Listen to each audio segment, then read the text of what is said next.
우리 이사야서를 통해서 본 그리스도라는 주제를 가지고 이번 우리 사순절 기간을 지내려고 합니다. 우리 그 가운데서 우리 이사야에 대해서 먼저 조금 알고 그 다음에 오늘 말씀을 나누려고 합니다.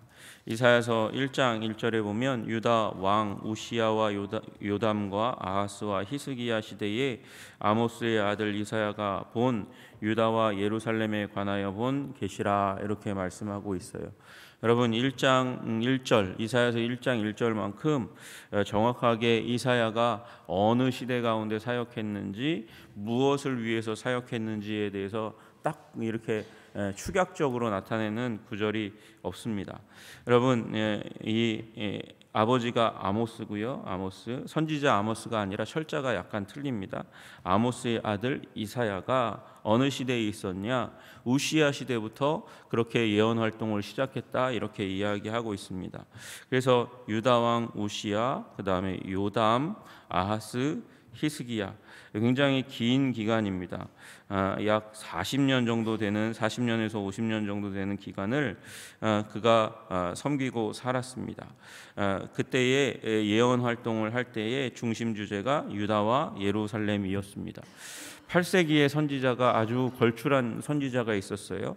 엘리야와 엘리사라는 선지자가 있었고, 9세기에 기원전 9세기에 그렇게 걸출한 선지자가 있었고, 그리고 그 다음 8세기에 이르러서 왕국이 분열되면서 북왕국 이스라엘에는 아모스와 호세아가 사역했고, 남왕국 유다에는 이사야와 미가가 이 선지자 사역을 했습니다.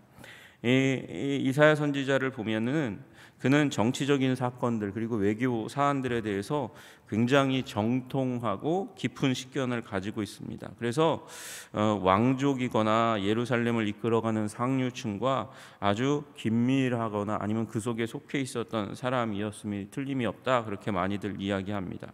예루살렘 왕실에 대해서 잘 알고 있었고요. 그리고 그 가운데서 지금 북왕국 이스라엘 그 너머에 아수르가 이 세력을 펼치면서 지중해와 이집트까지 그 세력을 펼치고 있어요. 그 가운데서 당연히 북이스라엘과 유다도 이 패권의 영향을 받고 있었습니다. 그 가운데서 이제 나라니까 정치적인 입장을 정해야 되잖아요. 처음에는 아수르를 인정했지만 나중에는 블레셋 그리고 애굽과 더불어서 반아수르 동맹에 가담하는 일이 남왕국 유다 가운데 있었습니다. 이런 정치적인 격변기 가운데서 사역한 사람이 바로 이사야입니다. 우시야가 죽던 그 해에 성전에서 하나님의 옷자락을 보면서 하나님이 주신 사명을 받고 그리고 사역을 시작했습니다.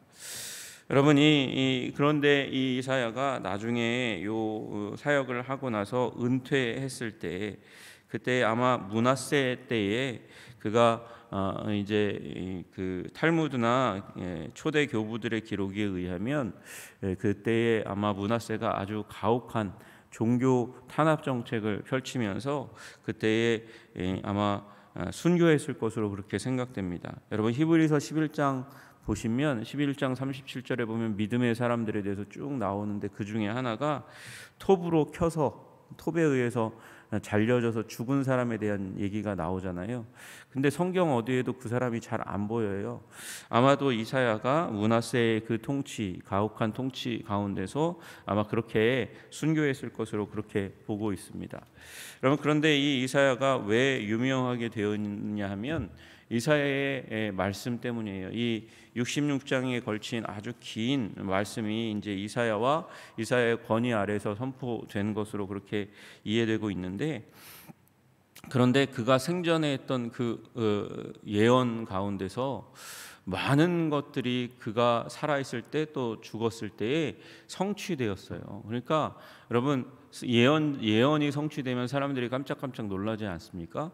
그가 말한 대로 국제 정세가 그렇게 돌아가고 하나님께서 이 열방들을 다루시는 것을 보니까, 그래서 이사야 선지자의 그 예언이 꼭 맞아 들어가니까 이사야에 대한 관심을 많이 갖게 되고 그가 거룩한 하나님의 선지자라는 그런 명칭을 얻게 되었습니다.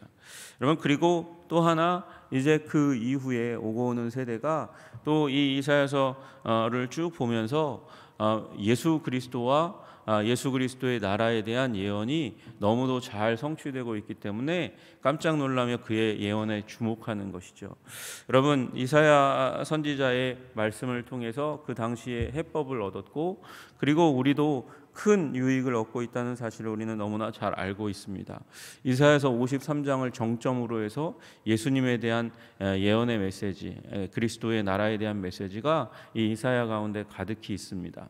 여러분, 그러므로 이 말씀을 보시면서 하나님께서 의도하셨고 목적하셨던 일과 그 일로 말미암아 세우고자 하셨던 하나님의 나라에 대해서 여러분 가슴 가운데 마음 가운데 두시고 그 예수 그리스도의 은혜를 감사하고 찬양하며 한 발 한 발 예수님의 뒤를 쫓아가는 제자 되시기를 주님의 이름으로 축복합니다.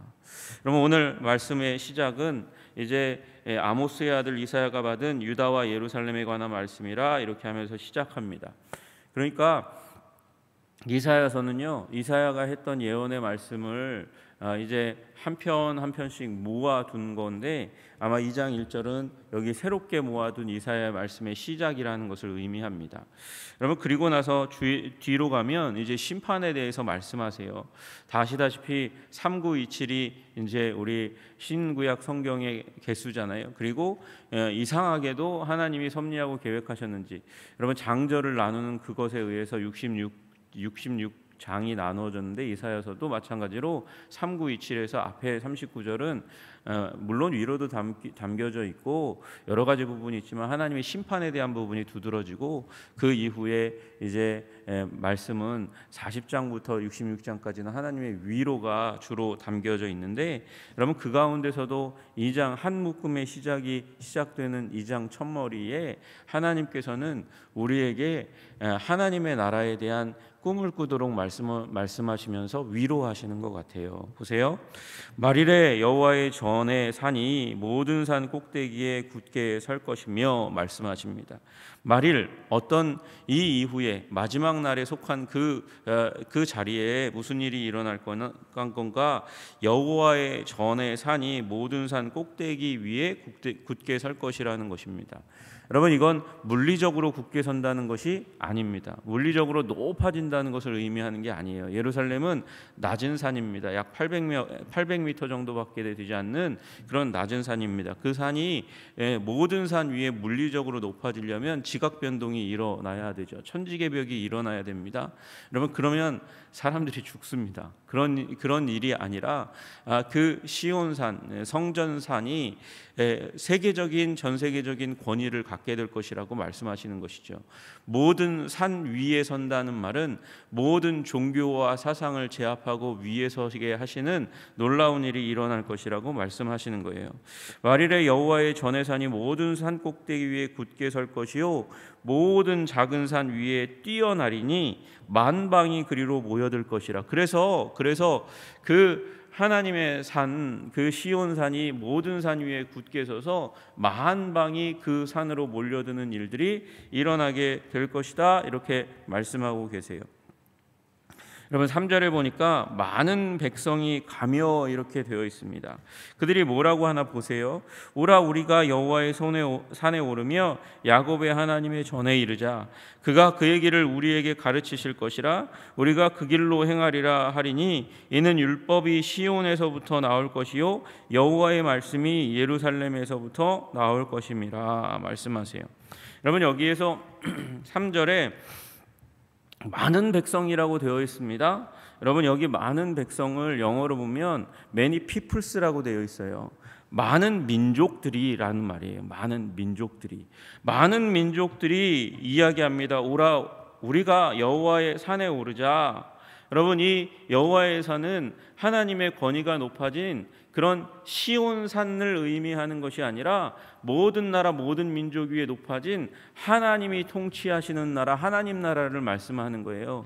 그 하나님의 나라가 온 세계 모든 민족 모든 권위와 사상 위에 높아지는 일이 일어날 것이고, 많은 민족 가운데 사람들이 오라 우리가 여호와의 산에 오르며 야곱의 하나님의 전에 이르자 그 하나님 나라로 몰려가서 그 하나님 나라의 영광을 사모하고 그 가르침을 사모하는 일들이 일어날 것이다, 이렇게 말씀하고 계십니다. 그래서 그 길을 우리가 배우고 그 길로 행하리라, 그렇게 말씀하세요.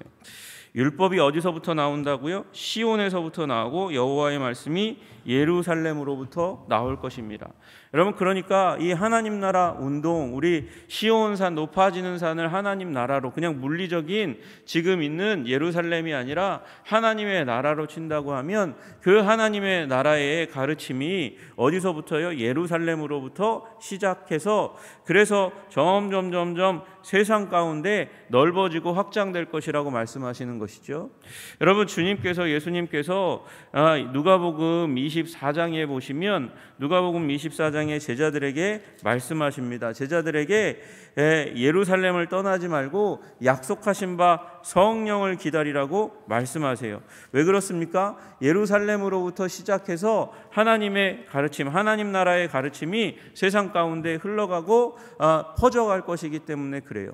예수님께서 부활하셨습니다. 부활하시고 40일 동안 제자들을 만나시고 그들 가운데 가르침을 베푸셨어요. 그 가르침의 핵심적인 내용이 무엇입니까? 하나님의 나라였어요. 그 하나님의 나라의 가르침을 예수님께서 제자들과 함께 있을 때 가르치셨고, 약속하신 바 성령을 기다리라 예루살렘에 임하니까 그 예루살렘을 중심으로 해서 복음운동이 일어나다가 사도행전이 어떻게 됩니까? 오직 성령이 너에게 임하시면 예루살렘과 온 유대와 사마리아와 땅끝까지 이르러 내 증인이 되리라. 증인된 자들을 통해서 하나님 나라의 가르침이 점점 열방을 물들이는 일이 일어나고, 여러분, 그 일들을 통해서 하나님 나라로 많은 민족이 결국은 모든 민족이 이 하나님의 나라의 가르침을 받으러 나오는 일이 일어나게 될 줄로 믿으시기를 주님의 이름으로 축복합니다. 오라 우리가 여호와의 산에 오르며 여호와의 하나님의 전에 이르자 그가 그의 길을 우리에게 가르치고 또 행하게 하시리라. 여러분, 우리 대위임령을 잘 아시잖아요. 마태복음 28장에 나와 있는 예수께서 나와 일러 가라사대 하늘과 땅의 모든 권세를 내게 주셨으니 그러므로 너희는 가서 모든 민족으로 제자를 삼아 아버지와 아들과 성령의 이름으로 세례를 주고 분부한 모든 것을 어떻게 하라고요? 가르쳐 지키게 하라 말씀하셨어요. 여러분, 그래서 여기 그의 길을 우리에게 가르치고 지키기에 행하게 하는 일들이 이 세계사 기독교 역사 가운데 그리스도를 따르는 운동, 교회 개척 운동, 기독교 역사 가운데 가득히 일어나는 것입니다. 여러분, 배우시고 또 가르치시고 배우시고 가르치는 일이 이때 이미 주님께서 우리에게 말씀하신 바 예언 가운데 있는 줄로 믿으시기를 주님의 이름으로 축복합니다. 여러분, 배우고 가르치는 것이 하나님 나라의 기본이에요. 기본. 그것을 통해서 우리는 여호와의 길을 선택하는 길을 배우고, 그리고 예수 그리스도를 닮아가게 되는 일들이 일어나는 줄로 믿으시기를 주님의 이름으로 축복합니다. 그럼 무슨 일이 일어날까요? 그가 열방 사이에 판단하시며, 여러분, 그가 아직 등장하지 않았지만 어렴풋이 얘기하고 있어요. 그가 메시아가 그 이전에도 이미 말씀하셨던 그 여인의 후손, 여자의 후손 오실 그분 메시아, 인류 역사의 회복자, 그가 오시면 열방 사이에 판단하시며 많은 백성을 판결하시리니, 판단하고 판결하신대요. 모든 나라 모든 민족 가운데. 여러분, 이스라엘 민족 위에만 아니라 열방과 모든 민족 가운데서 판단하시며 그들의 생각과 사상을 바꾸시고 그들의 목적과 의미와 방향을 다 막 뜯어 고치시는 일들이 일어나신다는 거예요. 철학과 사상을 뜯어 고쳐서 하나님을 대적하여 높아진 그 모든 생각을 그리스도께서 복속시키시고 깨뜨리시고 순종하게 하시는 일이 모든 민족 가운데 일어날 것이라고 말씀하십니다. 여러분, 이 시대에 어떤 시대입니까? 여러분 잘 아시다시피 방금 말씀드렸던 우시야와 요담과 아하스와 히스기야 모두가 다 왕이고, 그 왕들이 마치 하나님을 따라가는 부분에 있어서 굉장히 연약했던, 다윗에 비하면 아주 연약함을 보이는 시기입니다.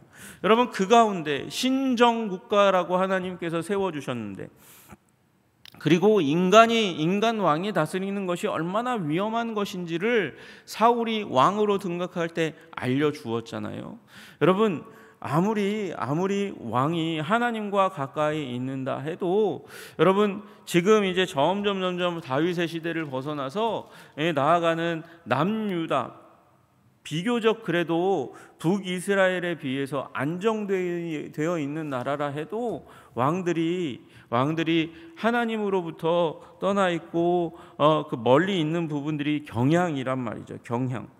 그 가운데서 하나님께서 다시 일으키실 세상은 어떤 세상이냐면, 모든 나라, 많은 민족 가운데서 하나님께서 통치하여 주셔서 한 나라가 아니라 많은 나라가, 모든 민족이 하나님이 다스리는 나라, 신정국가가 될 것이라고 말씀하시는 거예요. 하나님께서 통치하시는 하나님 나라에 많은 민족이 들어올 것이라고 말씀하시고, 그로 말미암아 평화의 시대가 열려지게 될 것이다 라고 말씀하시는 것입니다.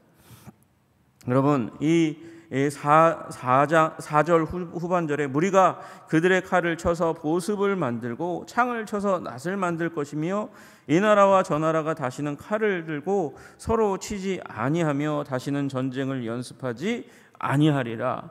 여러분, 이 말씀에 대해서 정말 그렇습니까? 예수 이후에 온 메시아의 나라가 열방 가운데 흘러가면서 정말 이 평화가 정착되고 있습니까? 전쟁이 그치고 있습니까? 의문을 제기하는 일이 있습니다. 여러분, 왜 그렇습니까? 그만큼 기독교 역사, 기독교가 들어간 역사 가운데서도 많은 전투가 있었고 미움이 있었고 전쟁이 있으니까 이게 4절 후반부의 부분은 너무 이상적으로 그렸지만 기독교 역사는 그렇게 흘러가지 않는 것 같은데요. 여러분, 우리가 예수님 이전의 시대를 우리가 너무나 알지 못하고, 예수님이 들어가기 이전의 인류의 역사를 너무 잘 알지 못하기 때문에 그렇습니다. 여러분, 우리는 이 한반도에 4,000년 이상 자리 잡고 그나마 많은 외침이 있었지만, 전쟁이 있었지만, 여러분 그러나 우리 이 땅을 거의 떠나지 않은 그런 민족이잖아요. 그런데 유럽 땅은요, 그 유럽 땅은 어떤 민족도 이 땅이 자기 땅이라고 주장할 수가 없습니다. 왜냐하면 전쟁에 의해서 이리 옮기고 저리 옮기고, 이리 옮기고 저리 옮기고, 피해서 도망가기도 하고 공격하기 위해서 이동하기도 하고, 그래서 자기 땅이 없어요. 전쟁이 얼마나 심각했던 땅인지 알 수가 없습니다.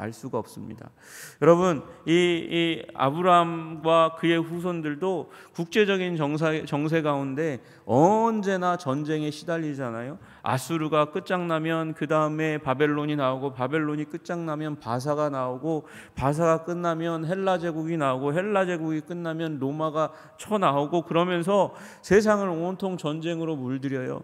여러분, 그 이전의 시대에 한 민족이 움직여서 전쟁을 일으키면 아틸라라고 하는 그 정복자가 아시아로부터 시작해서 이 유럽을 초토화시킬 때요, 아틸라의 이 말발굽 아래에서 한 민족이 세상 가운데서 완전히 사라지게 되는 일들이 수도 없이 일어났었어요.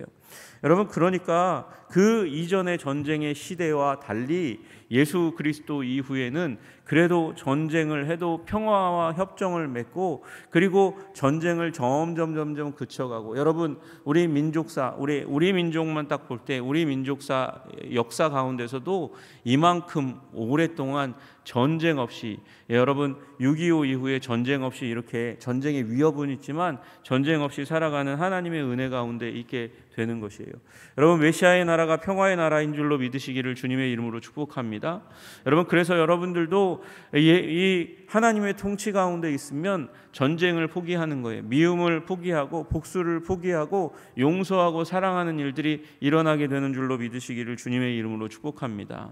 여러분, 메시아가 오실 것입니다. 메시아가 진리로 예루살렘으로부터 시작해서 열방을 물들이며 평화의 시대의 가르침을 베푸시고 온 땅을 회복시키실 줄로 믿으시기를 주님의 이름으로 축복합니다. 이것이 이사야가 2장에서 먼저 제시하고 있는 메시지입니다. 여러분, 그리고 그렇게 회복된 열방이, 그 하나님의 영광과 가르침으로 회복된 이 열방이 무슨 일을 하나? 그게 5절의 내용이에요. 하나님의 백성 야곱의 족속아, 오라 우리가 여호와의 빛에 행하자. 오히려 변화된 열방이 이스라엘 향해서 명하는 것이죠. 가르치는 것이죠. 너희가 여호와의 빛 가운데 와서 여호와의 빛 가운데서 행해야 되지 않겠니? 지금 인류의 역사가 그렇지 않습니까? 열방이 하나님의 나라를 경험하고 있습니다. 예수 그리스도로 말미암아 메시아의 왕국이 나라마다 민족마다 세워지고 있고, 그들을 통해서 하나님의 통치가 실제로 사라지고 토라의 이상이, 구약 오경, 그 오경의 이상이 기독교 공동체 가운데 일어나고 있어요. 더 왕성하게 일어나고 있고, 역으로 그들이 유대인들을 복음화하는 일들이 지금 일어나고 있는 것이죠. 야곱의 족속아 오라 우리가 여호와의 빛에 행하자. 이스라엘을 선교하는 역선교의 현상이 지금 일어나고 있는 것을 우리는 보게 됩니다. 여러분, 주님께서 우리에게 허락하신 그 나라, 위대한 나라, 하나님의 나라, 하나님의 통치 가운데 들어가시는 여러분 되시기를 주님의 이름으로 축복합니다. 예수님의 죽으심과 부활의 놀라운 권능에 우리가 물들여져서 하나님의 통치, 하나님이 가져오시는 의와 평강과 희락의 통치 가운데 들어가시고 기쁨과 은혜가 넘침으로 말미암아 여러분의 삶이, 여러분의 많은 사람들의 가르침이 되고 그들이 그리스도를 닮게 되는 도전이 되시기를 주님의 이름으로 축복합니다. 기도하겠습니다. 존귀와 영광과 찬양을 받으시기에 합당하신 주님, 우리 한성의 백성들 위해 하나님 아버지 은혜를 주셔서 그리스도의 통치가 임한 줄로 믿습니다. 하나님, 이 나라의 민족 가운데도 주님께서 시온의 통치를 허락하셔서, 메시아의 통치를 허락하여 주셔서 하나님의 메시지를 가르침 받고 행하며 살아가게 하신 것을 감사합니다. 평화의 나라가 오게 하시고 의의 나라가 우리 삶에 임하게 한 것을 감사합니다. 메시아께서, 예수 그리스도께서 우리를 다스리시기 때문에 일어난 일인 줄로 믿습니다. 더욱더 하나님의 통치 가운데 나아가는 우리들이 되게 하심으로 말미암아 하나님, 우리의 이웃에게 이 하나님의 나라를 더욱더 힘있게 전하는 자들이 되게 하여 주시옵소서. 하나님, 많은 이들을 불러, 아버지, 그 심지어 이스라엘도 불러 여호와의 빛에 행하자고 초청하는 우리 한성의 백성들 다 될 수 있도록 주님 도와주시고 인도하여 주시옵소서. 예수 그리스도 이름 받들어 기도드리옵나이다. 아멘.